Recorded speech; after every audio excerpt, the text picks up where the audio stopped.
एक लड़का है मुकेश जिसका सपना हो तो मोटर मैकेनिक बनने का। उसका फ्यूचर तो ऑलरेडी डिसाइड हो चुका है। क्यों?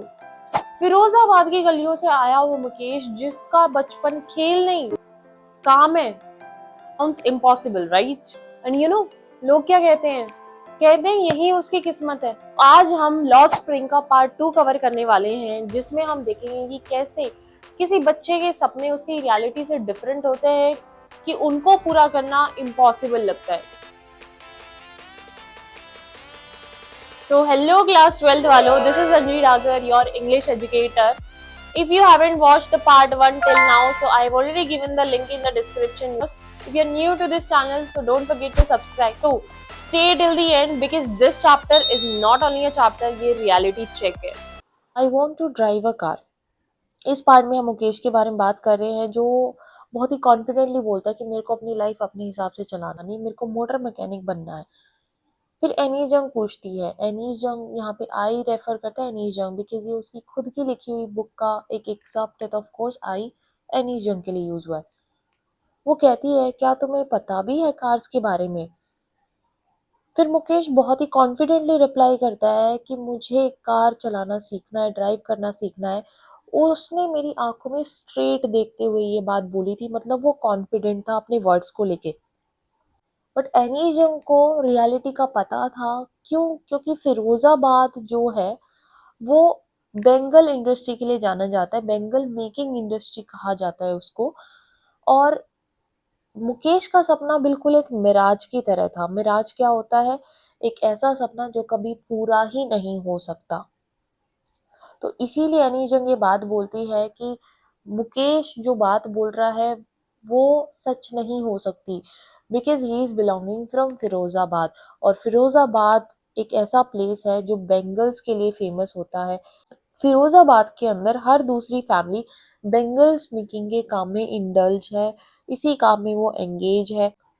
प्लस इंडिया के ग्लास ब्लोइंग इंडस्ट्री का सेंटर पॉइंट है फिरोजाबाद। ओके। एंड जहाँ पे फैमिलीज जनरेशन टू जनरेशन सिर्फ यही काम करती हैं, फर्नेसेस के अराउंड। फर्नेसेस क्या होता है? Bhatia, welding glasses. ये लोग सब विमेन के लिए बेंगल बनाते हैं, बट हार्डली इनको कोई प्रॉफिट होता। और इन्हीं में से मुकेश की फैमिली भी थी। इनको पता ही नहीं है कि बच्चों से ऐसे काम करवाना हाई टेम्परेचर के अंदर, ग्लास फर्नेसेस के अंदर, मतलब भट्टियों के अंदर काम करवाना कितना गलत है, इलीगल है। उनसे इन डिंजी सेल्स में, डिंजी सेल्स क्या होता है? डिंजी सेल्स का मतलब होता है, डिंजी मीन्स डार्कनेस और सेल्स मीन्स एक कमरा हो गया, तो जहाँ पे ना कोई हवा है ना कोई लाइट है, जहाँ पे ब्राइटनेस ही नहीं है, तो ऐसी जगहों पे इनसे काम करवाना इलीगल होता है। But still they are not aware about that fact. आगे एनीजन कहती है कि अगर कोई लो बने तभी इनको यहाँ से बाहर निकाला जा सकता है, और इसके साथ ही 20,000 बच्चे भी बाहर निकल के आएंगे जो हॉट फर्नेसेस के पास बैठ के काम करते हैं, अपने पूरे दिन के टाइम पे वहीं पे लगे रहते हैं। मतलब they are indulge in this task only for the day time. मतलब घंटों तक दिन भर वो इसी काम में इंडल्ज रहते हैं। और समटाइम्स क्या होता है, अक्सर वो अपनी ब्राइटनेस खो देते हैं अपनी आंखों की। क्यों? क्योंकि होता ये है जब वो फर्नेसेस के साथ बैठ के काम करते हैं तो कुछ, जब वो ग्लास को पॉलिश करते हैं तो कुछ डस्ट उनकी आंखों में चली जाती है। प्लस वो ब्राइटनेस में कहाँ काम करते हैं, वो तो डिंजी सेल्स में यानी कि डार्कनेस में काम करते हैं, जहाँ पे उनकी आंखें स्ट्रेन आने की वजह से वो बिल्कुल अपनी ब्राइटनेस खो देते हैं। फिर आगे क्या होता है, मुकेश की आंखें ना चमक रही थी, तो वो प्राउडली बोल देता है कि हमने नया घर बनाया अभी, तो लेट्स गो देयर। तो वो जाते हैं स्टिंकिंग लेन से। स्टिंकिंग मतलब होता है बदबूदार, और लेन्स मतलब गलियां। तो ऐसी गलियों से वो गए हुए थे क्योंकि वहां पे बहुत सारे गार्बेज के ढेर थे, तो इसलिए वहां से बहुत ज्यादा बदबू आ रही थी। प्लस वहां पे जो घर थे वो झोपड़ियों वाले थे, जिनकी वॉल्स टूटी हुई थी। वो जो डोर्स थे वो वोबली थे, यानी कि फिक्स नहीं थे, ढीले ढाले थे। कोई जो फैमिलीज थी वो full of humans and animals से थी। मतलब जैसे कि पहले के टाइम पे क्या होता था, फैमिलीज और ह्यूमन एक ही घर में रहा करते थे, तो बिल्कुल यहाँ पे वही सिचुएशन थी। फिर मुकेश एकदम से एक घर के दरवाजे के सामने रुकता है, जो बिल्कुल वैसा ही था, झोपड़ी जैसा। एंड वो बहुत ही फोर्स के साथ उस पे अपने फुट से हिट करता है, और वो दरवाजा जो है वो खुल जाता है। And then he entered in the house, जो कि हाफ बिल्ट था, मतलब अभी तक वो पूरा घर बना भी नहीं हुआ था। उसके उस घर के एक साइड में कुछ सूखी घास रखी हुई थी, जो किस लिए थी? चूल्हे के लिए, चूल्हा जलाने के लिए। और उसी चूल्हे पे स्पिनच को पकाया जा रहा था। स्पिनच क्या होता है? पालक। तो पालक को पकाया जा रहा होता है, और ग्राउंड पे बहुत सारी प्लेट्स में चॉप्ड वेजिटेबल्स रखी हुई थी, और उन्हीं के साथ एक विमेन थी जो यंग थी, फ्राइल थी। फ्राइल होता है बहुत ज्यादा थिन, ऐसा लग रहा था उसको देख के वो बहुत ज्यादा नाजुक है, कमजोर है, जो कि खाना बना रही होती है पूरी फैमिली के लिए। उसकी आईज में धुआं जा रहा था, बट स्टिल वो स्माइल कर रही होती है। You know what, who was she was the Mukesh Elder brother wife. तो वो मुकेश के बड़े भाई की वाइफ थी, और उसको देखने से ऐसा नहीं लग रहा था कि वो बहुत ज्यादा ओल्ड है। वैसे तो वो बहुत ज्यादा यंग थी, बट स्टिल उसको उस फैमिली के 3 मेन की टेक केयर करनी होती थी, और उसको as a daughter in law का टैग दिया होता, मतलब एज अ बहू माना जाता था, इन इंडियन फैमिलीज। और वो कौन थे वो 3 मेन जिनकी वो टेक केयर करती थी? एक तो अपने हस्बैंड की, प्लस मुकेश की, और उनके फादर की। और फिर इतनी देर में क्या होता है, एक ओल्डर मैन एंटर करता है उस शैक के अंदर, उस झोपड़ी के अंदर। वो ओल्डर मैन कौन था? मुकेश का फादर। जैसे ही मुकेश के फादर एंटर करते हैं, उनकी जो बहू होती है वो जल्दी से अपने फेस को कवर कर लेती है विद द वेल। वेल क्या होता है? घूंघट।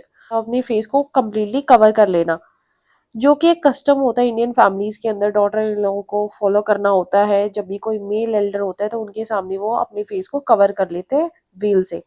अब यहाँ पे बताया हुआ है कि मुकेश के फादर कौन थे। मुकेश के फादर एक इम्पोवरिश्ड बेंगल मेकर थे। इम्पोवरिश्ड क्या होता है?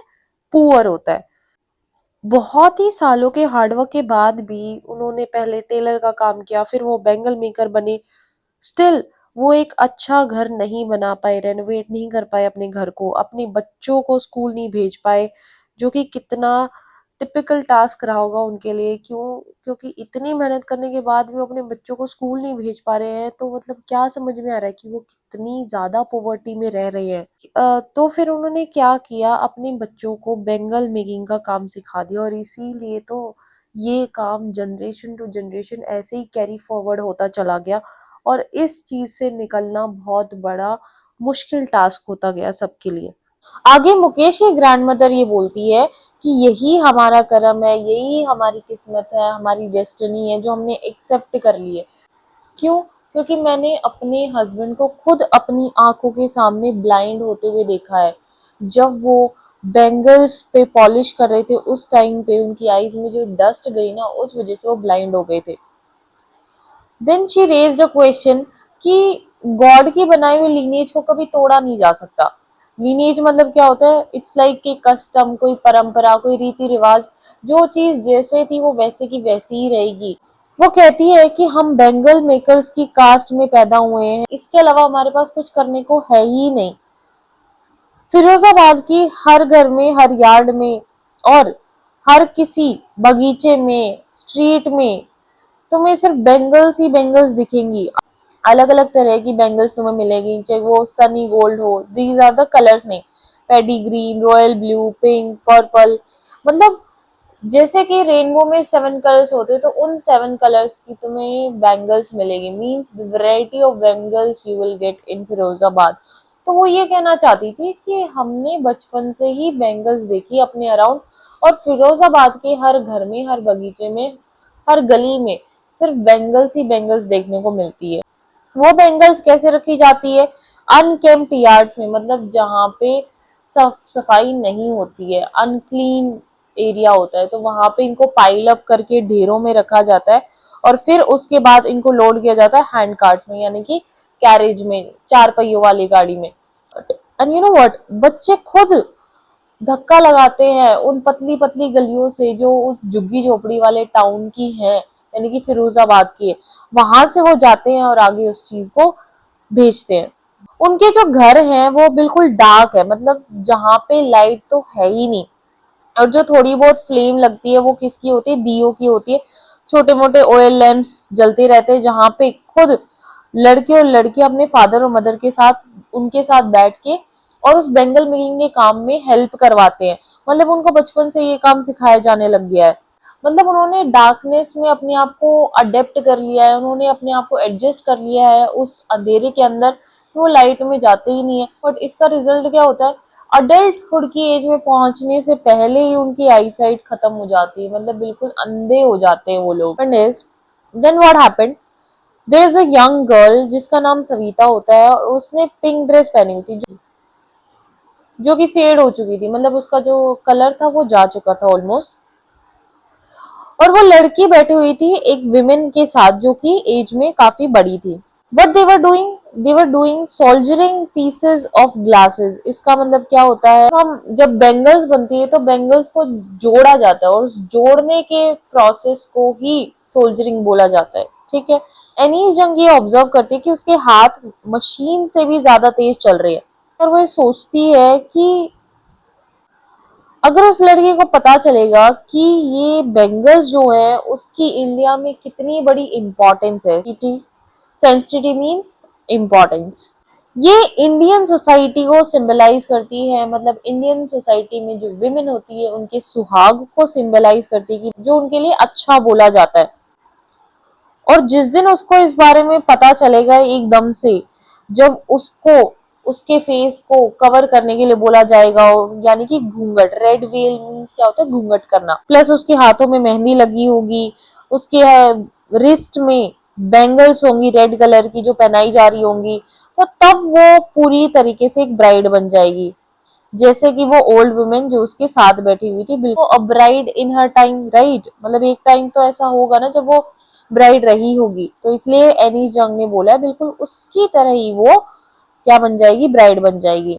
अब जो वो लेडी साथ में थी उसके उसकी वो तो बहुत पहले ही ब्राइड बन चुकी थी, बट नाउ एट प्रेजेंट उसकी आंखों में चमक नहीं थी, मतलब वो हैप्पीनेस थी नहीं। क्यों? क्योंकि वो थ्रू आउट द लाइफ इतना स्ट्रगल करके आई है, उसकी आंखों में चमक कहाँ से होगी। वो एक लाइन बोलती है कि मुझे एक वक्त का खाना भी नहीं मिलता है, मतलब उनको एक वक्त का फुल मील नसीब नहीं होता है, इतनी ज्यादा पॉवर्टी में जी रहे वो। उस लेडी ने ये बात बहुत ही आराम से बोली, मतलब बहुत स्ट्रेस में बिना खुशी के बोली, क्योंकि उसके अंदर खुशी नहीं थी, ड्रेन मतलब खुशी चली जाना। क्योंकि उन्होंने अपनी लाइफ में कोई भी मील जो कि पूरा हो लाइफ टाइम में इंजॉय नहीं किया था, यानी कि मिला ही नहीं था। वो कहती है कि ये हमारी किस्मत है, हमारे कर्मों का फल है, तो something like that she was talking, कि मतलब वो मान चुके हैं, अंदर से एक्सेप्ट कर चुके हैं कि ये जो सिचुएशन है, थ्रू आउट द जर्नी मैंने स्ट्रगल किया तो आगे भी स्ट्रगल ही होगा, वो चीज चेंज नहीं होगी। तो इस सेंस में वो चीज बोल रही थी। वो कहती है कि उसके हस्बैंड जो है वो एक बात कहते हैं कि मेरे को बेंगल्स के अलावा कुछ आता भी नहीं है, I don't know anything except bangles, इसके अलावा मेरे पास कोई काम नहीं है करने के लिए, ना ही मुझे आता है। पूरी जिंदगी में मैंने अपनी फैमिली को सिर्फ एक ये छोटा सा घर बना के दिया है जिसमें वो रह सकते हैं। और वो घर कैसा होगा, in the starting do you remember what kind of a house is describe for Mukesh, तो वही स्लम एरिया में कैसे हाउस होते हैं, टूटी फूटी चीजों के बने हुए हाउस, जोड़ फोड़ के कुछ बना दिया जुगाड़ लगा के, ठीक है। तो ऐसे घर की बात हो रही है, बट स्टिल जो किया उनके हिसाब से तो उन्होंने काफी मेहनत की है। एनीजन कहती है जब मैंने उनको सुना, यानी कि उस लेडी के हस्बैंड को, जब उन्होंने ये बात बोली कि मैंने सिर्फ एक घर ही बनाया है और इतना ही अचीव किया है, देन आगे अनीस जंग बोलती है कि उनको सुनने के बाद मुझे फील हुआ और ऐसा लगता है कि उन्होंने इतना ज्यादा अचीव किया जो most of the people fail हो जाते हैं पूरे लाइफ टाइम में करने के लिए, when it's come to Firozabad. At least उन्होंने अपने फैमिली के हेड के ऊपर छत तो प्रोवाइड की है। आगे वो कहती है प्रॉब्लम पैसा नहीं है, प्रॉब्लम तो ये है कि हमारे पास इस काम को, इस बिजनेस के अलावा कुछ और काम है ही नहीं करने के लिए। हमारे पास इस काम को लेके ना तो अच्छे से खाना मिलता हमें, प्लस ये ऐसी प्रॉब्लम जो हर घर में होती है, हर घर में सुनाई देगी उस फिरोजाबाद की गलियों में। जो छोटे बच्चे होते हैं वो अपने एल्डर्स को देख के उनके दुखों को कैरी फॉरवर्ड करते हैं, ऐसा लगता है। और यंग मैन, यहाँ पे बच्चों की बात हो रही। एको क्या होता है, साउंड का रिपीट होना, तो मतलब एल्डर्स के दुख जो है वो रिपीट हो रहे हैं बाय द चिल्ड्रन। और जब वो रिपीट ही करते रहेंगे जनरेशन टू जनरेशन, तो चेंज कहाँ से आएगा उस पॉवर्टी से? बहुत ही कम चीजें हैं जो चेंज हुई है इस फिरोजाबाद में, यानी कि ना के बराबर है। माइंड नमिंग टॉय मीन्स उनके सपने मर चुके हैं। अब वो इतना ज्यादा थक चुके हैं कि उनका माइंड उस डायरेक्शन में सोच ही नहीं पा रहा कि उनके कुछ सपने भी हो सकते हैं या फिर वो और भी कोई टास्क कर सकते हैं। सारे सपने मर चुके हैं, सारी पावर सोचने की वो मर चुकी है। फिर एनीस जंग बच्चों से क्वेश्चन पूछती है कि तुम ग्रुप क्यों नहीं बना लेते, मतलब यूनाइट क्यों नहीं हो जाते, कॉपरेट? क्योंकि वो फिरोजाबाद एक ऐसा प्लेस था जहां पे हर पर्सन फंसा हुआ था एक ट्रैप में। किसके ट्रैप में? Vicious circle. विशियस होता है क्रूअल, बुरा, और सर्कल मीन्स एक ऐसी जगह जो आपको घुमा फिरा के वहीं लाके खड़ा कर देती है, मतलब ट्रैप। और ये विशियस सर्कल किन लोगों का था? मिडल मैन, पुलिस, पॉलिटिशियंस, साहूकार्स, लैंडलॉर्ड्स, ये सब का पावर होती है जो देश को चलाते हैं, जो सिस्टम को चलाते हैं। फोर फादर्स क्या हो गए? जो एंसेस्टर्स है, यही लोग इनके फादर्स और इनके एंसेस्टर्स को फंसाते आए हैं और आगे भी फंसाते रहेंगे। ऐसी सिचुएशन बनी हुई है, ऐसा ये लोग सोचते हैं, क्योंकि उन विशियस सर्कल का प्रभाव इतना ज्यादा है ना कि वो इनसे बाहर ही नहीं निकल पा रहे हैं। ये कहते हैं कि अगर हम ऑर्गेनाइज हो भी जाए ना, एकजुट हो भी जाए, फिर भी पुलिस हमें पकड़ लेगी और पकड़ के हमें मारेगी, पीटेगी और हमें जेल में डाल देगी विदाउट डूइंग एनीथिंग। मतलब कोई इलीगल काम नहीं किया, कोई क्राइम नहीं किया, फिर भी हमें पकड़ लिया जाएगा और जेल में डाल दिया जाएगा और पीटा जाएगा। हमारे बीच में कोई भी लीडर नहीं है जो हमारे लिए आवाज उठाए, कोई हेल्प करे हमारी, कोई भी नहीं है। उन बच्चों के फादर्स ऑलरेडी टायर्ड हो चुके हैं, क्योंकि उन्होंने भी ना कुछ तो कोशिश की होगी ना। उनको भी तो पता चला होगा कि अगर हम कुछ करते तो क्या हमारी कंडीशन होती है। जितने हमारे फादर्स थक चुके उतना हम भी थक चुके इस चीज से। फिर वो आगे बताते हैं कि हम इतने ज्यादा पॉवर्टी में जी रहे हैं कि हम अब चिंता करना ही छोड़ चुके हैं। हमें परवाह नहीं है, क्योंकि कंडीशन इतनी ज्यादा वर्सन हो गई है डे बाय डे कि उन्होंने ये चीज माननी शुरू कर दी है कि उनका कुछ नहीं हो सकता, उनकी कंडीशन नहीं चेंज हो सकती, अब वो वैसे की वैसी ही रहेगी। बेसिकली अपैथी मीन्स क्या होता है? कोई परवाह ना करना, like you feel disappointed about the results whatever is happening. आगे एनीस जंग अपना ओपिनियन देती है कि इतने लोगों को सुनने के बाद उसको पता लगता है, उसको रियलाइज होता है कि फिरोजाबाद के अंदर दो अलग दुनिया है। एक तो वो फैमिली जो ऑलरेडी पॉवर्टी के जाल में फंसी हुई है, गरीबी से जूझ रही है, प्लस जो कास्ट है उसका बर्डन भी इनके ऊपर बहुत ज्यादा है। कास्ट का जो स्टिग्मा होता है, उसको स्टिग्मा क्या होता है? कलंक, यानी कि सोशल शेम, बर्डन है। तो एक तो साइड होगी ये, दूसरी साइड है विशियस सर्कल की, उन लोगों की जो साहूकार, मिडलमैन, ब्यूरोक्रेट्स, पुलिसमैन, जो लोग की हेल्प करते हैं, उसकी रखवाली करते हैं, पॉलिटिशियंस, ये सब सारे मिलके इन बैंगल्स मेकर को बहुत ज्यादा डिग्रेड करते हैं, यानी कि उनसे कम दाम में बैंगल्स खरीद के और टाउन में जाके हाई प्राइसेस में उसको बेचते हैं। सारा सिस्टम इनके हाथ में, यही सिस्टम को चलाते हैं। और ये किसके साथ इंजस्टिस करते हैं? उन पॉवर्टी से जूझ रहे हुए लोगों के साथ। बच्चों के ऊपर पूरा बोझ रख देते हैं शुरू से ही। किस चीज का? ये काम करने का, ये चाइल्ड लेबर का। और जब तक बच्चे अवेयर होते हैं, समझदारी की स्टेज में आते, कुछ सोचते समझते, उससे पहले तो वो एक्सेप्ट कर चुके हैं उस एज में कि यही हमारा काम है और हमें आगे जाके भी यही करना है। और कोई बच्चा कुछ और काम करने की, कुछ और नया सपना देखने की सोच ही नहीं पाता है। किसी के अंदर इतना डेयर नहीं होता कुछ करने का। बट एनी जंग ये बोलते कि मैंने मुकेश के अंदर एक चमक देखी उसकी आंखों में, और जिससे मुझे लगता था कि वो बहुत ज्यादा खुश था जब उसने बोला कि मुझे मोटर मैकेनिक बनना है। और ये चीज उसने दोबारा रिपीट की, मतलब दोबारा बोलता है कि मेरे को मोटर मैकेनिक ही बनना है, एक तो स्टार्टिंग में और एक एट द एंड नाउ। वो कहता है कि मेरे को गिराज जाना है जहां पे मैं जाऊंगा और सीखूंगा। बट द थिंग इज, जो गिराज है वो बहुत ज्यादा दूर है उस प्लेस से, उसके घर से। बट स्टिल ही सेड कि मैं वॉक करके जाऊंगा। इसका मतलब क्या है? कि जो सपना उसने देखा है उसके टुवर्ड्स वो बहुत ज्यादा सीरियस है, राइट? उसके अंदर एटलीस्ट इतना डेयर तो आया कि वो बेंगल मेकिंग का काम छोड़ के कुछ और काम करने की सोच रहा है। गुड।